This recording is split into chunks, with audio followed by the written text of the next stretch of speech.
সকালে কিংবা বিকেলে চায়ের সাথে খাওয়া যাবে এমনই একটা মজাদার নাস্তা তৈরি করে আজকে আপনাদেরকে দেখাবো।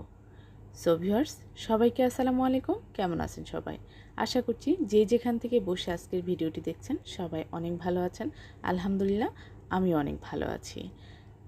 আজকের নাস্তাটি তৈরি করার জন্য আমি প্রথমেই একটা ডিম নিয়ে নিচ্ছি। এখন আমি এতে অ্যাড করে দিচ্ছি 1/3 কাপ পরিমাণ চিনি। তবে চিনিটা আপনারা নিজেদের স্বাদের উপর নির্ভর করে দিবেন, কম বেশি করে নিতে পারেন।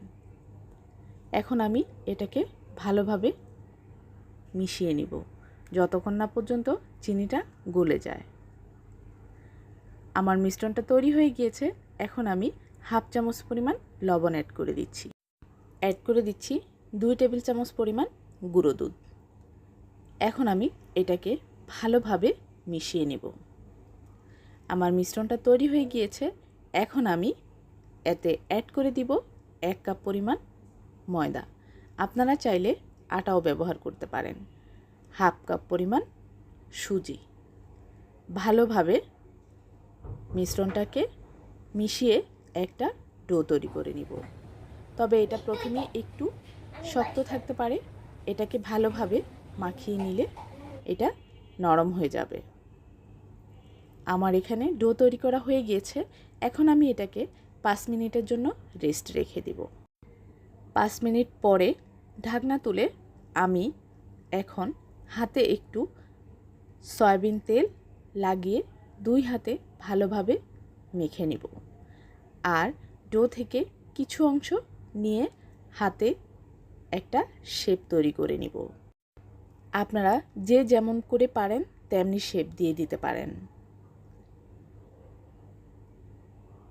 সো ভিউয়ার্স, আজকের রেসিপিটি যদি আপনাদের ভালো লাগে অবশ্যই লাইক ও ফলো দিয়ে কমেন্টস করে জানিয়ে দিবেন কেমন হয়েছে।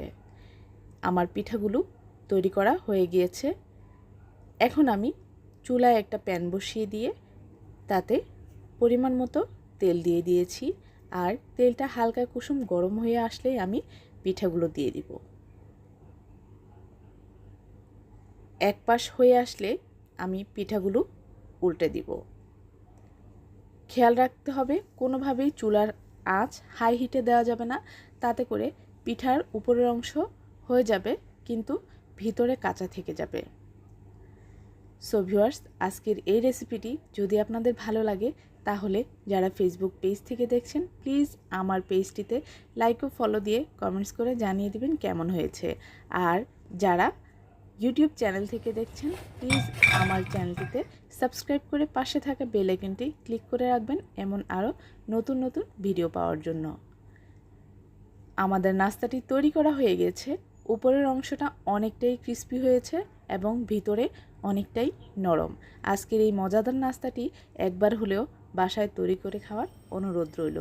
সাথে একটু চা দিয়ে পরিবেশন করলে সত্যি অসাধারণ হবে আজকের এই নাস্তাটি। আমি বাসায় বেশিরভাগ সময় করে থাকি কারণ আমার মেয়ে খেতে খুবই পছন্দ করে। সো ভিউয়ার্স, আজ এই পর্যন্তই। সবাই ভালো থাকবেন। আল্লাহ।